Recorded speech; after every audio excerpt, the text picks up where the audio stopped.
er komið að Evrópusambandinu. Við höfum kallað til okkar fólk sem hefur velt Evrópusambandinu og aðildarumsókninni fyrir sér og talað svona við einn í einu. Það er eiginlega, við erum á því tímabili hérna við Rauða borðið og okkur þykir það þægilegra að fá fólk sem rökstuðu þá bara sína afstöðu skýrt og skorinort. En það má vel vera að við förum út í eitthvað svona meira karp þegar álíður að fá jáar og neyjara til þess að hneggja hérna hvorn og annan, en við bara finnum enga þörf í okkur til þess að gera það núna. En núna er kominn Stefán Pálsson sem er sagnfræðingur og varaborgarfulltrúi Vinstrinsins, félagi VG. Já. Og formaðurinn þinn í VG og varaformaðurinn, það var lýst í yfir að ætla að segja já. Já. Og en þú ert ekki þar? Nei, ég er ekki þar. Má ég spyrja um afstöðu þeirra? Finnst þér hún, hvað finnst þér um hana? Ég meina þau bara útskýra bæði sína afstöðu. Formaðurinn sérstaklega svona setti ýmsa varnagla með það hvaða sjónarmið þyrftu að ráða ferðinni þegar að kæmi að viðræðum. Ég segi það líka að bara við sem að þekkjum Rósu og höfum fylgst með henni í pólitík að hún hefði ekkert verið neitt sérstaklega trúverðug ef að hún hefði stigið fram núna og þóst alltaf vera grjótharður ESB-andstæðingur. Það er alveg ljóst að það eru skiptar skoðanir í okkar fylkingu. Hún vísaði til þess að það væri eiginlega meiri hluti kjósandi ykkar. Jú, það kannski er svolítið tæft því að það hefur kannski bara verið 30 svör í ykkur könnun. Það hafa verið í fleiri heldur en ein könnun sem hafa verið snúið sérstaklega einmitt að þessari þjóðaratkvæðagreiðslu sem hafa sýnt það að á vinstri vængnum þá hafa bara mjög margir verið til í að gefa þessu tækifæri. Kannski svona bara keypt þessa hugmynd það að þetta sé svona einhvern veginn ferð í búðina til þess að sjá hvað í boði er. Mín afstaða er sjálfur sér bara svo sama og hefur verið lengi.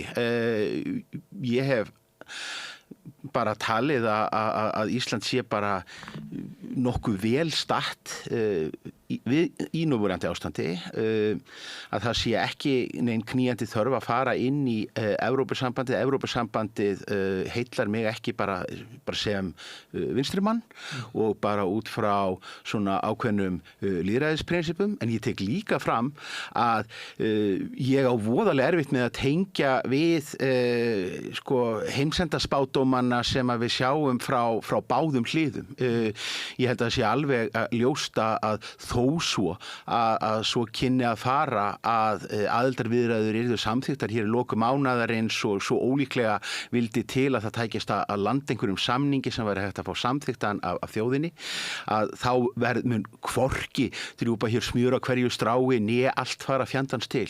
Ég held að margir yrðu hissa svona hversu lítil áhrifin yrðu, þannig að það er ekki endilega það sem að drífur áfram mína afstöðu, einhver ótti það að það sé verið að kokgleypa okkur eða við sem að fara inn í eitthvað brennandi hús og allt furðulega líkingamálið sem að maður hefur heyrt. En hver er þín afstæða? Af hverju ætlar að segja nei? Við getum talað bæði, þetta er tvíþætt. Annars vegar er bara hreinlega bara afstaða mín og hugmyndir mínar Evrópusambandið og við munum vafalítið tala það meira hérna í þessu viðtali, og síðan er það bara hreinlega spurningin þennan leiðangur, að fara í þennan leiðangur yfir höfuð eða fara í þennan leiðangur á þessum tíma, og þar bara reyni ég eins og bara, mér er bara tamt sem sagnfræðingi og svona manni sem að man stundum hluti. Það muna voðalega fáir neitt mjög mikið. Það læri maður snemma í pólitísku starfi á Íslandi.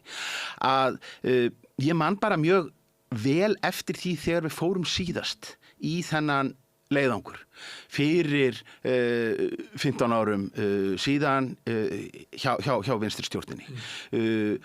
Og það var mjög skaðlegu leiðangur.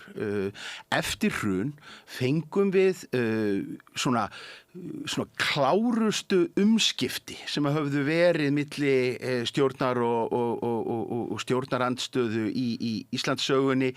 Jú, vissulega hafði Samfylkingin verið svona á lokasprettinum rétt fyrir hrun með Sjálfstæðisflokknum, en engu að síður við fengum þarna vinstri stjórn með bara óvenjulega sterkt umboð, tekur við í þær aðstæður að bara allir sanngjarnir menn viðurkenndu það og sáu það að allt var í kalda koli og það var nokkuð ljóst hverjum það var að kenna. Þetta var stjórn sem hafði mjög bara sterkt umboð til þess að fara í mjög miklar breytingar. Það dugði nú ekki lengi, það dugði kannski 1,5 árum. Það dugði ekki lengi og meðal annars það sem gerðist var það að þar farið út í þennan Evrópuleiðangur sem að var bara ófrávíkjanleg krafa Samfylkingarinnar þarna inni. Þá eins og núna vorum við samt í þeirri stöðu að í rauninni var ekki þingmeirihluti fyrir aðildarumsókn að Evrópusambandinu. En það var enga síður var farið í þennan leiðangur og afleiðingarnar eru tvíþættar. Í fyrsta lagi, og það nákvæmlega það sem að Kristrún Frostadóttir hefur alveg viðurkennt og segir alveg réttilega í viðtölum. Aðildarviðræður við Evrópusambandið taka mikla orku og tíma úr stjórnkerfinu. Meira segja í þessum viðræðum á sínum tíma þar sem að menn náðu nánast ekkert að fara inn í hinn svona raunverulega stóru flóknu samningsatriði. Megnið af tímanum fór í rauninni bara í að tékka á hlutum sem að þegar voru inn í EES og sjá hvernig íslenska stjórnsýslan stæði varðandi það. Það tók ótrúlega mikinn tíma og orku. Þessi leiðangur gerði það líka verkum að þetta tapaði ríkisstjórnin mjög miklu af þeirri svona velvild og umboði sem að hún hafði áður haft. Þannig að ein afleiðingin af því, ég ætla til dæmis að segja að ef menn hefðu stillt sig að fara í þennan Evrópuleiðangur, þá eru bara góða líkur á að menn hefðu náð að klára þessi stjórnarskrármál sem að fóru í vaskinn. Þetta ekki að skauta yfir ISEF sem að var þessar ríkisstjórn náttúrulega gríðarlega kostnaðarsamt. ISEF var þessari ríkisstjórn gríðarlega kostnaðarsamt, það var það líka vegna þess að bara sjálfstæðismenn og framsóknarmenn voru farnir að skríða upp úr sínum hólum strax í tengslum við Evrópusambandsmálið. Og það nú það sem að ég bara smeykur við að verði niðurstaðan núna eins og þá vegna Evrópusambandsins, vegna ISEF og þess að vinstri stjórnin henni færðist mjög mikið í fang, að þá endaði hún á að fá fullkomið afhroð. Við sátum uppi með Sigmund Davíð Gunnlaugsson sem forsætisráðherra ásamt Bjarna Benediktssyni. Við sjáum bara þegar að ríkisstjórnin mjög óvænt og skyndilega tilkynnir fyrir á þessu ári að það sé bara ákveðið að drífa sig inn í þjóðaratkvæðagreiðslu, mál sem hafði til dæmis ekki verið á þingmálaskrá ríkisstjórnarinnar haustið áður. Þannig og maður heyrir það bara út undan sér að þessar fréttir hafi í rauninni komið meira að segja bara almennum þingmönnum í stjórnarliðinu á óvart þegar að snögglega var tilkynnt þetta. Hvað gerist þá? Sjálfstæðisflokkurinn fór strax að vaxa. Þegar að menn eru að fabulera það hvort að efling sjálfstæðisflokksins hér fyrir á þessu ári, hvort að það sé Guðrúnu Hafsteinsdóttur að þakka eða vegna þess að bæjar- og borgarstjóra efni sjálfstæðisflokksins í Reykjavík hafi verið svo og svo öflug, að þá eru menn ekki að horfa á fílinn í stofunni sem að Evrópuumsóknin sem var allt í einu hent þarna inn og það merkilega að sko, þetta ekki samsæriskenningar frá sko mér eða einhverjum svona til þess að gera volgum ESB andstæðingi, þetta nákvæmlega það sama og Kristrún Frostadóttir sagði fyrir síðustu kosningar. Fyrir síðustu kosningar segir Kristrún og vakti litla kátínu svona harðra Evrópusinna í sínum eigin flokki, þá steig hún fram og sagði jú, ég hér formaður í Evrópusinnuðum flokki og auðvitað vil ég einhvern tíma fara inn í Evrópusambandið, en ég met það sem svo að nú sé ekki tími vegna þess að þetta muni, hvað sagði hún, þetta myndi kljúfa þjóðina, að það yrði afskaplega veikt að fara í viðræður nema umboðið á bakvið það væri mjög sterkt. Mér minnir að hún hafi talað töluna 70% hreinlega í þessu samhengi og svo sagði hún líka við eigum ekki að fara þegar að við erum með fullt af öðrum verkefnum. Við þurfum að kljást við stóru efnahagsmálin og allt þetta var í rauninni satt og rétt og ég held að þessi nálgun hennar, hún sló mjög vopnin úr höndum margra andstæðinga samfylkingarinnar fyrir kosningar og ég held að þessi nálgun hafa átt mjög stóran þátt í því hvað samfylkingunni gekk vel í síðustu þingkosningum og svo allt í einu bara snúið á punktinum. Þú ert sammála Kristrúnu 2024? Ég var sammála greiningu hennar, ég var ekki sammála forsendum hennar, ég var sammála greiningu. Jú, þú ert saman á því að þetta mál þurrkir raunverulega alla athygli úr pólitísku umræðu eða getur ríkisstjórnina til þess að sinna þeim verkefnum sem það þarf sannarlega að sinna. Það er að endur þess að hér einhvers konar húsnæðiskerfi og það er alls konar verkefni sem að bíða. Það er stór efnahagsleg mál og fyrir vikið eitt af því sem er svo kaldhæðnislegt sem gerist við þessar aðstæður að í meðalári þegar við værum í þessari stöðu, við erum með ríkisstjórn að berjast við verðbólgu, við vexti, húsnæðisvandamál og þar fram eftir götunum. Í meðalári þá værum við með stjórnarandstöðu sem að væri berjandi á henni og í rauninni svona málandi skrattan á vegginn en ríkisstjórn sem að væri talandi ástandið upp og að reyna að blása mönnum einhverja bjartsýni í brjóst, en út af ESB-vinklinum að þá er þetta allt í orðið nánast omvendt, þar sem að við erum allt í komin með stjórnarandstöðuflokkana að segja að það séu nú ýmis tækifæri og að gera margar hluti á Íslandi þrátt fyrir allt og ríkisstjórn sem að í rauninni bara elur á því að hér sé allt ómögulegt og afleitt og enginn getur ekki hér fyrirtæki eða keypt sér hús á þessu landi. En ég var að segja að þú hefði verið sammála Kristrúnu 2024 í sambandi við það hvort þetta væri gott að setja þetta mál á dagskrá. Bæði hafna því. Hún kannski segja, þegar þetta mál fer á dagskrá þá er ég svona frekar Evrópumein. Þegar þetta mál kemur á dagskrá þá er ég nú frekar hinum einn. En ég get alveg lifa við niðurstuna. Hún er það sama. En síðan gerist ýmislegt og ef að maður hlustar á það sem að Kristrún var að segja, þá er það ekki síst það sem er bara gerast í heiminum sem að veldur því að það verður aðkallandi fyrir okkur að setja þetta mál á dagskrá. Því að þannig getur staðan verið að það eru mörg verkefni sem við ættum að sinna og þetta er nú kannski bara númer 14 en svo verður það breytingar í heiminum og ég meina ef að Kristrún hefur tekið svona ígrundaða ákvörðun þá hefur hún tekið ákvörðun það að nú er það bara þannig að staðan í heiminum að þetta mál verður að vera á dagskrá.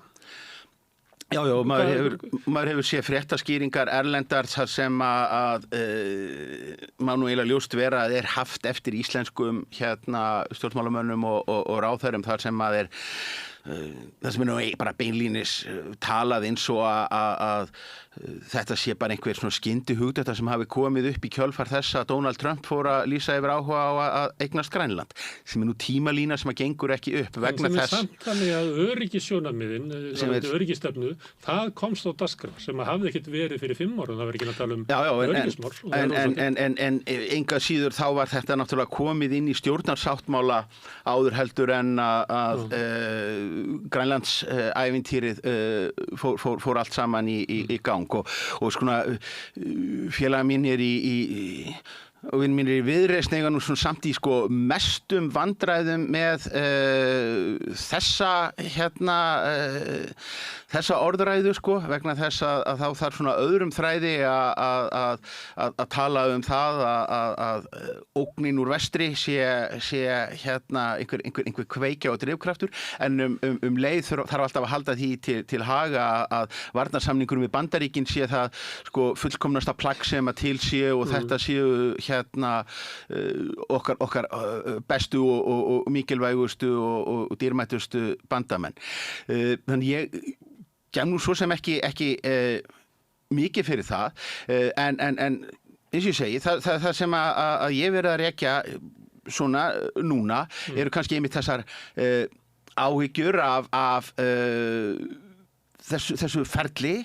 Ég meina við erum að sko allir í kringum mig eru að krepera af leiðindum yfir umræðunni eins og hún búin að vera hér núna í fáeinar vikur, og bara Óðinn hjálp okkur ef við eigum að fá 2 til 3 ár í viðbót af þessu.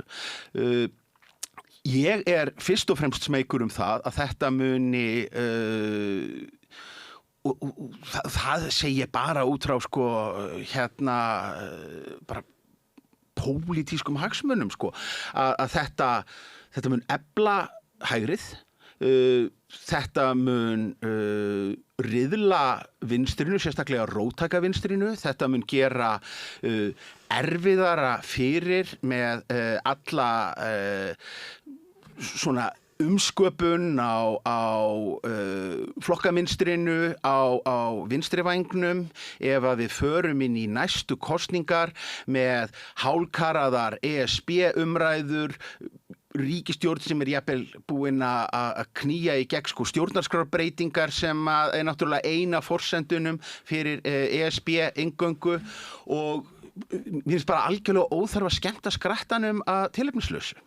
En í því að þú talar að kljúfa vinstrið og svona, þá það þannig að það fólki í VG sem með á móti og sósíalistum með á móti og Leiföllum og Pírötum með á móti, og þannig það meira að segja inn í sko Sjálfstæðisflokknum 20% sem vilja ganga í Evrópusambandið. Þannig að þetta mál sem að einhver geti sagt sem þetta algjörlega típist mál sem átt að setja í þjóðaröðu. Því að það eiginlega vonlaust að sko flokkarnir nái að komast að einhverju samkomulagi sem endurspeglar vilja þjóðarinnar, þar sem þeir eru allir fastir í einhverjum svona vanda við að halda sig saman og eiginlega geti ekki tekið málið á dagskrá. Þetta ekki dæmigert bara eins og áfengisbann og IceSave og ESB? Ég hygg einmitt þvert á móti að þetta sé alveg sko sérdeilis afleitt mál til þess að setja í þjóðaratkvæði. Ég held að það sé ég tel alla líkur á því að þegar eftir kosningar og einkum og sérlega þar sem að mann sýnist að það verði mjóta á mununum, að þeir sem að verða undir munu eiga afskaplega erfitt með að una þeirri niðurstöðu. Þá munu sko svikabrigslin byrja eftir á og að niðurstaðan hafi ju orðið þessi, en það skýrist nú alltaf því að það hafi nú verið hér upplýsingaóreiða, eða þessi mótherji hafi farið með rangt mál eða staðhæft hitt eða þetta, eða einhverjir rússneskir bottar hafi farið að blanda sér í einhverjar umræður á Facebook. Skiptir þá ekki máli hvernig niðurstaðan verður? Ef það verður nei, munu þá Evrópusinnar ekki bara þurfa að þagna í næstu 10 árin? Nei, ég tel engar líkur á því, vegna þess að þá mun það strax, ég bara sem áhugamaður bresk stjórnmál og sérstaklega skosk stjórnmál. Skotar fóru í gegnum sína þjóðaratkvæðagreiðslu, þar var sjálfstæði fellt með svona til þess að gera naumum mun, og þeir sem unnu þá atkvæðagreiðslu sögðu sko strax, jæja, þá þetta mál bara búið í 20 ár og þið megið ekki belgja ykkur eða segja eitt eða neitt. Sjálfstæðisinnarnir innan árs voru farnir að segja, heyrðu, við vorum hér órétti beittir, mótherjar okkar notuðu það sem röka að Evrópusambandsaðild væri í hættu ef að við myndum samþykja sjálfstæði, sömu aðilar fara síðan og keyra í gegn Brexit, allar forsendur eru breyttar og við verðum bara að byrja upp á nýtt. Ég tel enga líkur á að þetta muni ná að settla eitt eða neitt, einkum og sérilagi, þar sem að við erum meira að segja á þeim staðan núna að mönnum gengur illa að koma sér saman það hvað þessi kosning þýði í rauninni. Við fáum... það svo, Stefán? Ég heyri þetta stundum aldrei fram í umræðinni. Já, en ég held að svona venjulegu kjósandi eigum við að sækja til þess að sjá hvort að Evrópusambandi gengst við kröfum okkar eða ekki. Sko mjög algeng kritík sem að maður heyrir úr jáhópnum frá jáliðinu svo að það sé hreinlega bara ólýðræðislegt af þeim sem að hugsa sér að kjósa nei að gera það. Vegna þess að með því að kjósa nei í þessari atkvæðagreiðslu að þá sértu á einhvern hátt að taka lýðræðislegan rétt af hinum vegna þess að þeir séu í rauninni ekkert að kjósa Evrópusambandið þó svo að þeir noti í sínum kosningaáróðri og sínum kosningauppleggjum kaffibollaverð og vaxtaprósentur í Evrópu, þá snúist þetta í rauninni bara einhvern svona formlegan feril það hvernig menn afli upplýsinga og þá segi ég, ef það tilfellið, ef við erum farin í þjóðaratkvæðagreiðslu þar sem það sé í rauninni bara ólýðræðislegt að velja annan kostinn, þá þessi þjóðaratkvæðagreiðsla bara gölluð. Þá ættum við bara að blása hana fullkomlega af. Af hverju erum við að fara í þessa þjóðaratkvæðagreiðslu núna? Jú, ástæðan fyrir því að við erum að fara í þessa þjóðaratkvæðagreiðslu núna og erum þar með að fara aðra leið heldur nokkurt annað umsóknaríki að Evrópusambandinu fyrir og síðar. Þetta var lærdómur af vinstristjórnin sem varst að lýsa á þannig með veikt umboð. Þannig eru Evrópusinnar að sækja sér sterkt umboð til að geta gert það sem að vinstristjórnin gæti ekki. Það sem nefnilega það sem málið það að allavega síðustu 50 árin hefur ekkert land sótt og gengið inn í Evrópusambandið nema vegna þess að það var fyrir því þingmeirihluti. Þar voru flokkar sem að höfðu verið kosnir til valda í almennum þingkosningum með þá stefnu að þeir ætluðu að ganga inn í sambandið. Við erum í rauninni að reyna núna erum við að reyna að svona rétta það af, sækja með svona bakdyraleið og ég lítið aldrei svo á að ESB-sinnarnir sé rauninni bara stytta sér leið. Það sem þú þarft að gera Stefán, það þingmeirihluti fyrir því að hafa þessa þjóðaratkvæðagreiðslu og sætta sig við jáið eins og í Flokkur fólksins segir það. Við beigjum okkur bara undir vilja þjóðarinnar. Þannig það meirihluti fyrir þessu ferli. Á sama hátt og á sama hátt og að það fékkst meirihluti fyrir því að sækja þegar vinstristjórnin var mynduð.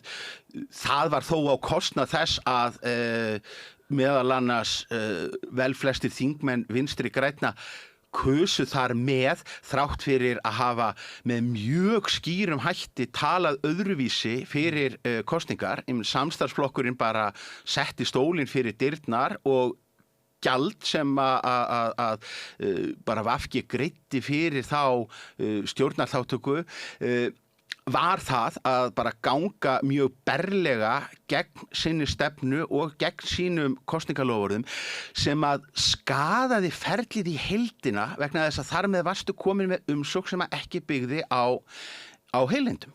Þannig að það nú staðan í þessu. Ég spyr líka. Þú segir með heilindi en Samfylkingin hefur verið Evrópuflokkur, Viðreisn það. Og Flokkur fólksins hefur verið með þá stefnu að þetta sé dæmi mál eins og ég var að lýsa á þann sem gott að setja í þjóðaratkvæðagreiðslu. Samfylkingin hefur verið með þessa stefnu og einmitt þess vegna var það svo mikil tíðindi að þegar að formaðurinn kom með svona afgerandi hætti og stilti dæminu þannig fram hvers vegna það væri rauninni engin glóra í því að fara í Evrópusambandið á þessum tímapunkti og ég verð nú að segja að mér finnst nú forsætisráðherra að vera einhver alminnst sannfærði Evrópusinni sem að ég hef fyrir hitt svona. Það kveiknar engin ástríðu eldur í augum hennar þegar hún fer að tala þetta fyrirbæri.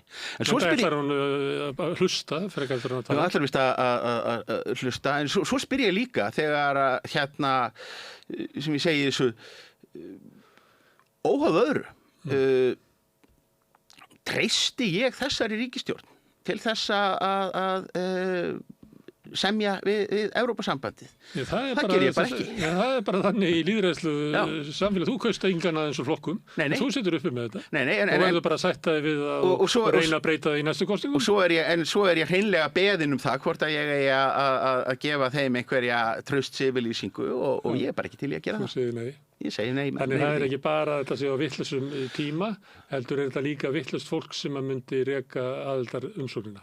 Það er allavegna mitt mat og ég held nefnilega að það sem að ég held að sé í rauninni líka enn meira ágefni og þar komum við svona pínlítið inn á rökstuðningin hjá formanninu mínum þegar að Rósa útskýrir að hún muni segja já og fagni þessum aðildarviðræðum en leggur síðan upp þau sjónarmið sem sé nauðsynlegt að halda til haga og heyrist.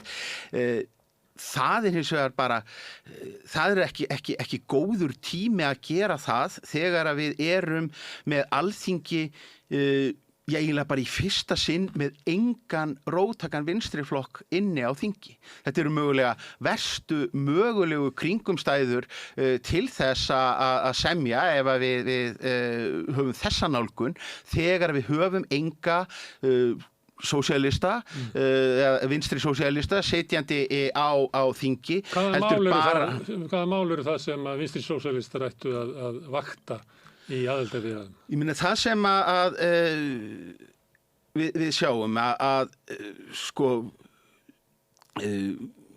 Evrópusambandið sem að sérstaklega sko í upphafi menn eru svona pínlítið að reyna að endur sko skrifa söguna á þann hátt að Evrópusambandið hafi fyrst og fremst verið stofnað sem einhver svona friðarvettvangur til þess að leiða saman Þjóðverja og Frakka og búa til einhverja félagslega útópíu. Ég meina í grunninn var þetta kapitalískt bandalag sem var bara það að skipuleggja sölu á kolum og stáli á meginlandi Evrópu.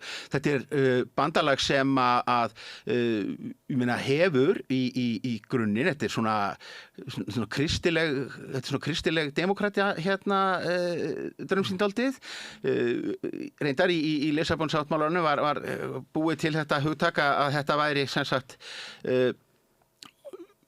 grunnurinn væri sko félagslegur kapitalismi á félagslegum grunni minnum ég að sé talað sem er náttúrulega bara beint úr orðabók þýskra kristilegra demokrata. En nú eru kristilegir demokratar með miklu minni völd í Evrópu heldur en voru fyrir 25 árum. Já, en komnir inn síðan aðrir vinklar sem að eru populistarnir. En ég meina, sko, þegar að maður var svona að stíga, til dæmis sín fyrstu skref í pólitíkinni, það var á þeim tíma þegar að Evrópusambandið var að keyra áfram á samt Bandaríkjunum og Japan stóru bara sko hnattvæðinguna á forsendum fjármagnsins, stóru fundir alþjóða viðskiptastofnunarinnar sem að kölluðu síðan á andófsbylgju í Seattle, í Gautaborg og í Torino og allir þessi stóru fundir hérna í aldarbyrjun. Þannig að svona hugmyndin það að Evrópusambandið sé einhver svona sænsk tryggingastofnun frá 8. áratugnum er bara sko hálfgerð mýta. En á þessu sögðu, Evrópusambandið gerir marga hluti mjög vel og Evrópusambandið gerir til dæmis ég meina þegar kemur að umhverfismálum miklu meira hald í Evrópusambandinu nokkuð tíman heldur en brjálæðingum í Bandaríkjunum eða og hérna Kína og fleiri slíkum ríkjum svona þetta ofta dálítið svona bjúrókratískan hátt menn alltaf dálítið að bjarga heiminum í gegnum sko öfluga staðla og hérna og regluverk en Evrópusambandið gerir það ákaflega vel og við svo sem hungum utan á því hvort sem í gegnum aðild okkar að EES vandamálið hins vegar á móti það að þetta þetta teknokratískt. Þeir sem að eru hérna svona hlynntastir Evrópusambandinu eru teknokratar sem að hafa mikla trú á bara sérfræðingaveldi að hérna fundir fulltrúa opinberra stofnana úr einstökum aðildarríkjum sem að hittist oft og reglulega á ráðstefnum og Zoom-fundum muni einhvern veginn sko besta veruleikan og koma með hinn réttu lausn. Vandinn að þar styttur þér leið fram hjá lýðræðislegu ferli. Þú setur... Þú ert ennþá með kosningar til þjóðþingana. Já, en færð oftar og oftar svarið og í fleiri og fleiri pólitískum málum þá kemur síðan svarið þegar þú ert ósáttur við eitthvað og segir, heyrðu, ég vil nú að þingmaðurinn minn breyti þessu. Jú, nei, það ekki hægt vegna þess að þetta kom út úr skriffinnskuvélinni úti. En við erum svolítið föst í þessu, svo það Evrópusambandið hefur fokkað upp eins og krakkandi segja orkukerfin okkar sem að var í félagslegri eign og mikill sómi af og við höfum en núna þetta orðið þannig að allir auglýsingatímar orðin fullir af einhverjum bröskurum sem að selja okkur rafmagni sem að við eigum. Þá ég meina að við erum að sumliti sko farin inn og það það sem að anstæðingar hérna aðildarumsóknunar finnst mér að verði svolítið að svara ertu þá bara á móti samningnum eða?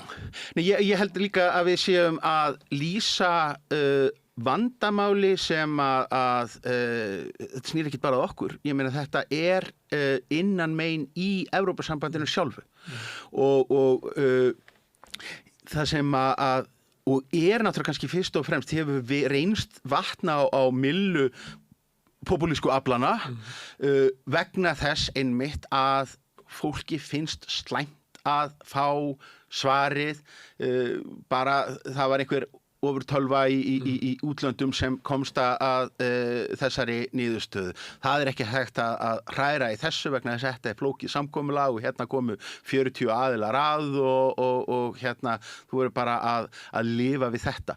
Og ég held að sko samruni sem að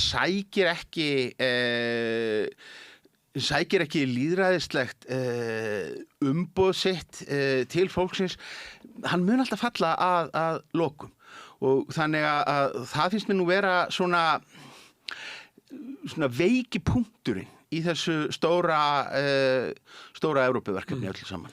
En Stefán, hérna, það eru margir í Evrópusambandinu sem eru svona nokkuð á þinni línu og það eru margir sem að eru á Evrópuþinginu sem eru þú myndir ég að líta á sem bara flokksfélaga þína. Og það fólk sem að trúir því að með starfi sínu, pólitísku starfi í þjóðlöndunum en líka inn í Evrópusambandinu að þá geti það hnikað heiminum í átt betri stað. Af hverju vilt þú ekki taka þátt í þessu með þínu félögum í Evrópu? Að breyta Evrópusambandinu? Sko, þegar að ég þegar ég bjó var nám í Skotlandi á sínum tíma Skotarnir eru mjög hrifnir af Brussel því þeir hata London. Skotarnir, já, það þú ert alltaf hrifnari af valdinu sem skrefinu fjær. Út frá því ættu reyndar ættu landsbyggðamenn á Íslandi að vera það kannski þegar þú ferð í Orkneyjar að þá fólki meinilla við Edinborg mjög hrifið af London. Nákvæmlega og kjósa aldrei SNP. En það sem að mér fannst áhugavert þegar að maður fylgdist með pólitíkinn þar var að þar voru fjöldin allra pólitísku fréttaskýringaþáttum og mikil skrif í öllum blöðum. Djúp umræða náttúrulega öll málefni inn í skoska þinginu og átakamál þar og eins sveitastjórnarmálin sem að þarna voru í gangi. Það voru líka rætt mikið það sem var í gangi í Westminster og á breska þinginu og pólitísk áhrif af því. Það var aldrei talað Evrópuþingið á sama hátt eða það sem að væri að gerast þar. Þær fréttir sem komu af störfum skosku fulltrúana í Evrópuþinginu, það voru ýmist svona einhverjar furðufréttir sem svona nánast skemmtigildi og voru líka kannski svona pínu nostalgískar vegna að þarna voru svona gömlu pólitísku jálkarnir sem að menn mundu eftir fyrir 10-15 árum en voru svona eiginlega komnir á eftirlaun og enduðu inni á Sádi-Evrópíski fótbolta meistaradeildin. Pínulítið. Þetta er alveg ágætis líkindi þannig að svona undirliggjandi hugmyndi var svo að þetta ekki vettvangur sem við höfum einhver áhrif á. Eða sem að getur einhverju breytt. En það sýnist mann líka að við erum með framkvæmdastjórn sem að á ákveðinni sjálfstýringu. Mjög skýr birtingarmynd af því var í þessum var bara í tengslum við Gazastríðið. Þar sem að við sjáum þýskan forseta framkvæmdastjórnarinnar taka gríðarlega harða stuðningslínu með Ísrael sem að var nú bara þráttur allt mjög á skjön við almenna afstöðu Evrópuþingsins meira að segja að maður tala ekki Evrópubúa og þá erum við nú komin inn að allri utanríkismála umræðunni sem náttúrulega sérstakur vinkill í þessu máli öllu saman. En gætu við ekki, svo ég haldi áfram að spyrja það, gæti þú og menn eins og þú ekki verið í pólitísku starfi innan Evrópusambandsins, reyna að hafa áhrif á utanríkisstefnu Evrópusambandsins. Dæmirðu ekki til algjörs áhrifaleysis að vera í þessum heimi sem að virðist fyrir að fæðast utan allra bandalaga? Verður ekki að velja þér vini? Ég meina, ef að þessu staða kemur upp að Ísland fari inn í Evrópusambandið, þá það náttúrulega bara þá staða sem að þeir sem að kynna hafa greitt atkvæði gegn því þurfa bara að laga sig að. Það væri afskaplega ósangjörn og furðuleg krafa til þeirra sem að væru á móti Evrópusambandsaðild að þeir reyndu að láta eins og bandalagið væri ekki til ef þeir væru komnir inn eða að lokum. Engan hátt eftir svona verð? Ég hygg það sem að ég tel að mörguleyti að Evrópuþingið sem miklu nær því að gegna því hlutverki sem til dæmis NATO-þingið hefur. NATO-þingið batteri sem að ákaflega valdalítið en hefur fyrst og fremst það hlutverk að ljá því hernaðarbandalagi einhvern lýðræðislegan blæ og annað sem gerist að og það fannst mér nú alltaf ágætt hjá mínum flokki og alþýðubandalaginu þar á undan að þingmenn þeirra neituðu alltaf að taka þátt í NATO-þinginu með einmitt þessum rökum að þetta væri ekki raunverulegt lýðræðislegt raunveruleg lýðræðisleg stofnun. Svo voru alltaf einhverjir sem komu og ég til að mynda Píratar og fulltrúar í hreyfingunni, borgarhreyfingunni á sínum tíma sem sögðust nú ætla að fara þarna inn einmitt til þess að láta sína rödd heyrast og bara láta helvítin heyra það. Og það var svo merkilegt að alltaf urðu þeir á undraskjótum tíma meira og meira svag fyrir þeir smituðust bara af þessu umhverfi öllu saman. Þannig að það nú svona mín lína í þessu, en aftur tek ég fram eins og ég sagði það áðan. Ég hygg að þó svo kynna að fara að Ísland færi inn í Evrópusambandið, það muni ekki. Það muni áfram verða erfitt að eignast húsnæði á Íslandi, vörur verða háar og sveiflur í vöxtum og gjaldmiðli.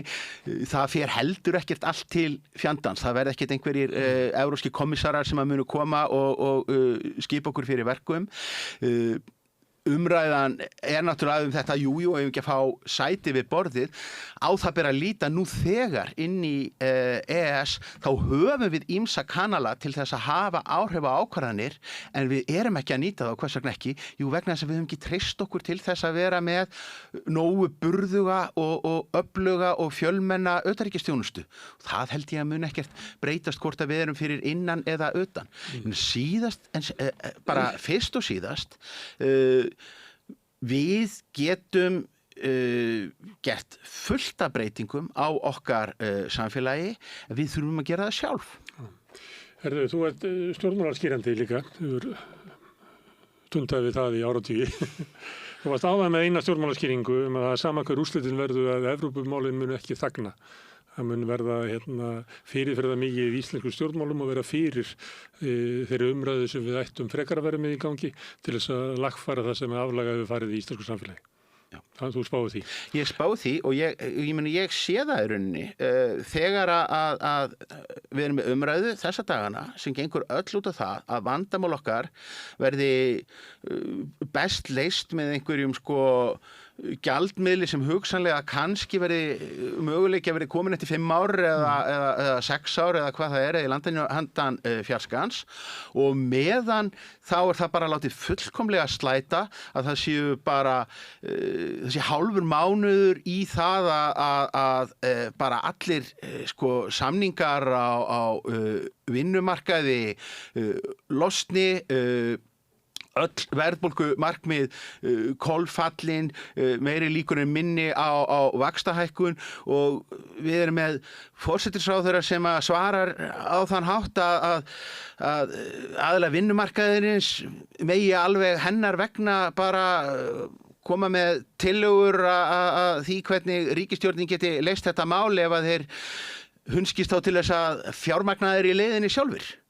Þetta bara risastór yfirlýsing það að bara ríkisstjórnin ætli bara að segja pass í viðræðum á vinnumarkaði.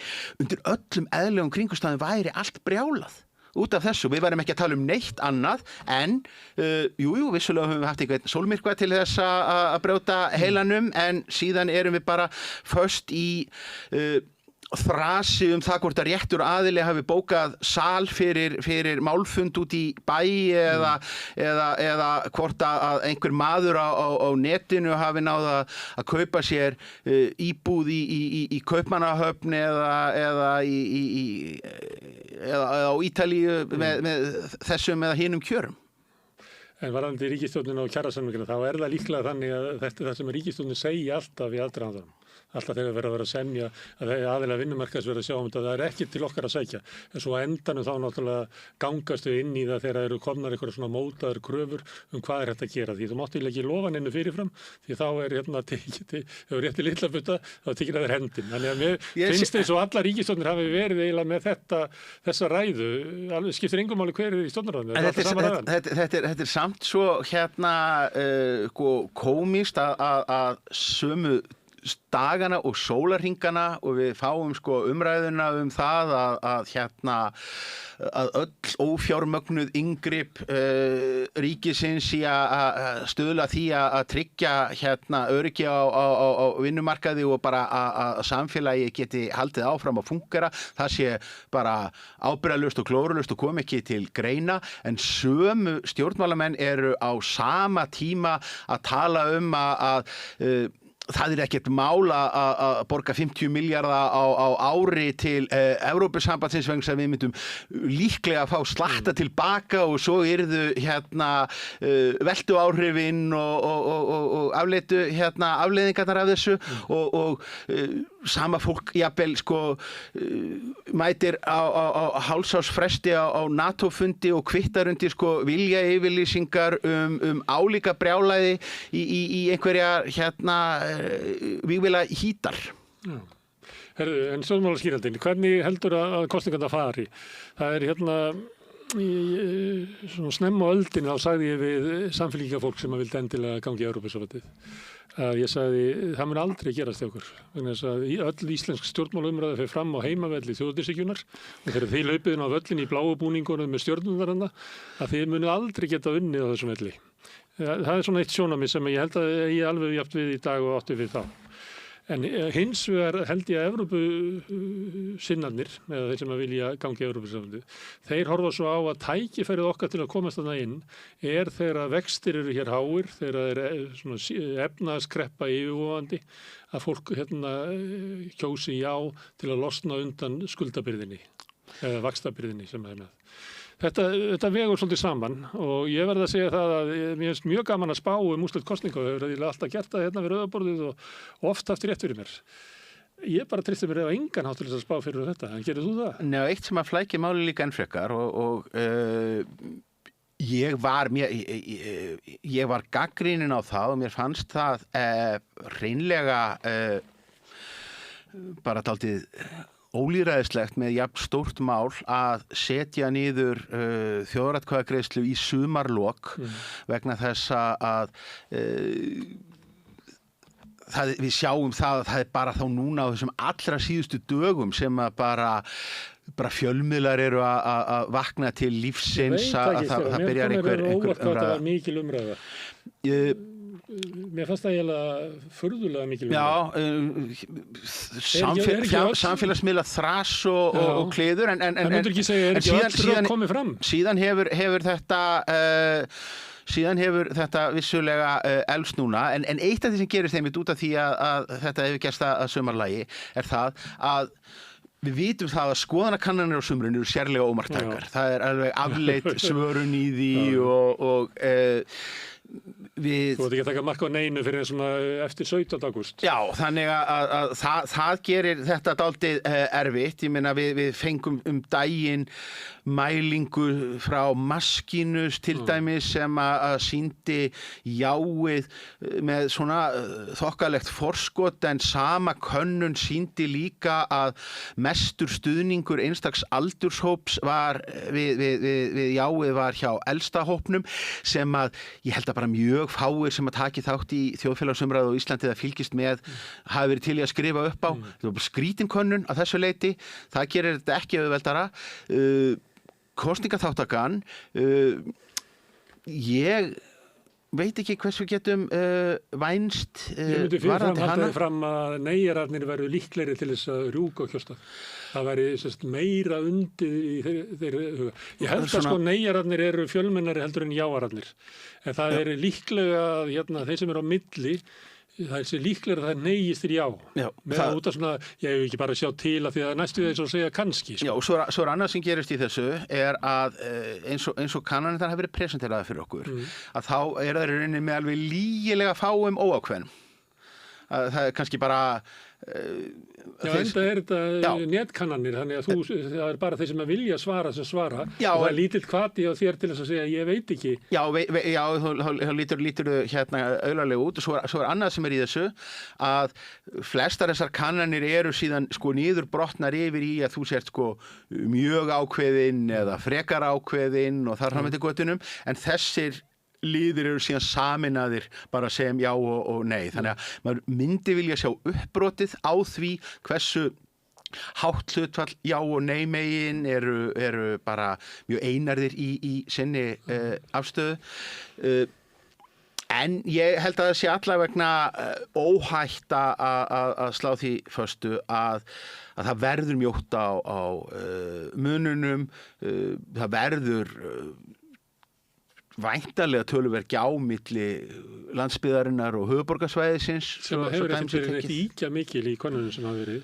Nei. Það svona ívið fleiri út á landi sem segja nei, en það ekki svona afgerandi. Nei. Ég hefði kannski ekki orðið hissa að sjá svona 30-70, kannski að við tækjum Akureyrarsvæðið og höfuðborgarsvæðið frá, en maður ekki sé það. Þetta virðist vera, þetta klífur flokkana meira heldur en að ég reiknaði með að það eru þó svona margir jáarar inn í Sjálfstæðisflokknum og það eru neyjarar inn í Samfylkingunni og af kjósendum, þetta er kannski ekki félagsmenn, þetta er bara kjósendur. Já, og svo þetta, svona millistéttin er mjög jámegin, þeir efna minni og þeir efna meiri eru nei megin.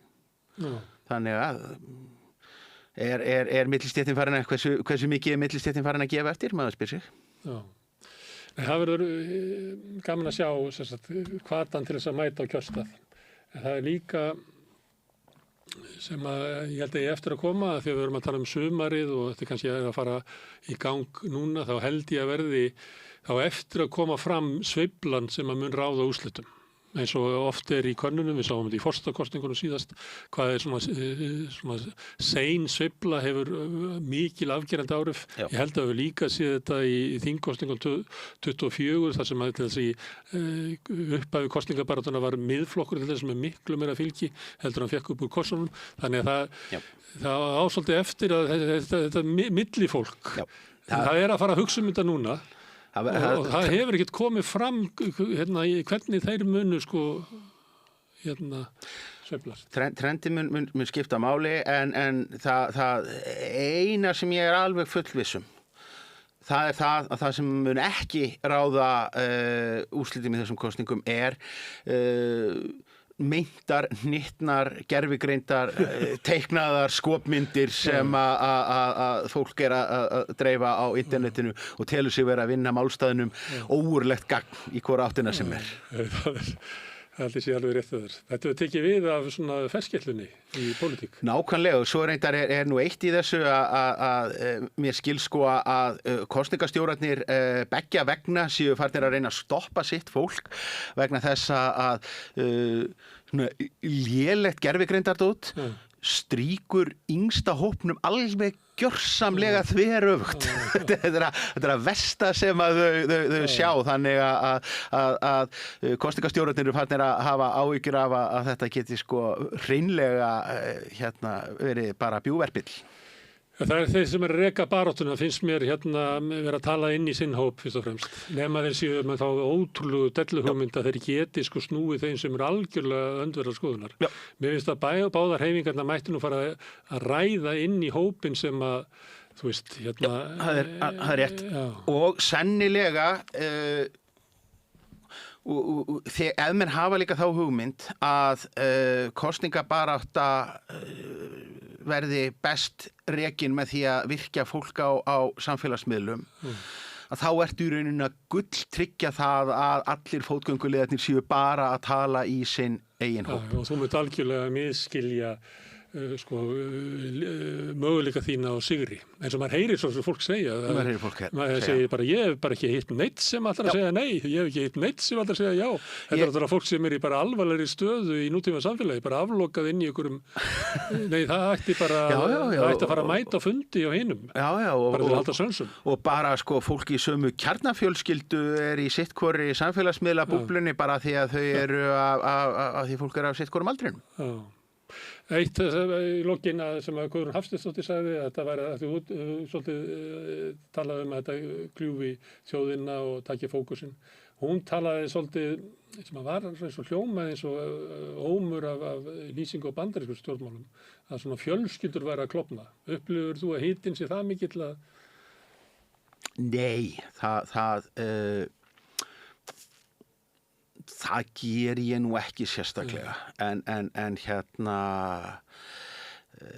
svo mann líka bara svo góður í að leiða hjá sér kliðin á Facebook og öðru slíku. Ég var þá að vísa það sem Guðrún var að nefna, sem var eiginlega svona í nálægð. Mér finnst þetta nú vera meira í takt við svona einmitt einhverja yfir dramatíseringu en ég Já, en vissulega erum við fljótir upp að háa séð, ég sá bara í hverfagrúppunni minni á Facebook að einhverjir voru orðnir bandbrjálaðir yfir að hefði verið stungið niður skilti á umferðareyju og ég veit ekki hvort að það átti ekki að bara kalla til yfirvöld og ef þetta er svona hræðilegt þá ferðu bara kippir upp skiltinu og skellir því í pappírskáminn. Þetta er ekkert vandamál. Herðu, Stefán, gaman að fá þig inn í heimsókn, eins og alltaf. En við ætlum að halda fram hérna við rauðaborðið, við erum alltaf að skilja okkur sjálf og samfélagið og heiminn. Næsti kaflir eftir augnablik. Góðir fjölmiðlar eru mikilvægur partur af því súrefni sem sérhvert samfélag þarf á að halda. En góðir fjölmiðlar þeir þurfa ekki endilega að vera hlutlausir, en þeir verða að vera sjálfstæðir, alveg eins og góðir háskólar og traustir dómstólar þurfa að vera sjálfstæðir. Þeir þurfa að þjóna fólkinu, ekki valdinu. Ég heiti Þorvaldur Gylfason og ég styð samstöðina. Alþýðufélagið er frábær hugmynd. Félagsgjöld í Alþýðufélagið eru krónur 2.750 á mánuði og renna óskipt til dagskrár og útsendinga samstöðvarinnar. Samstöðin.is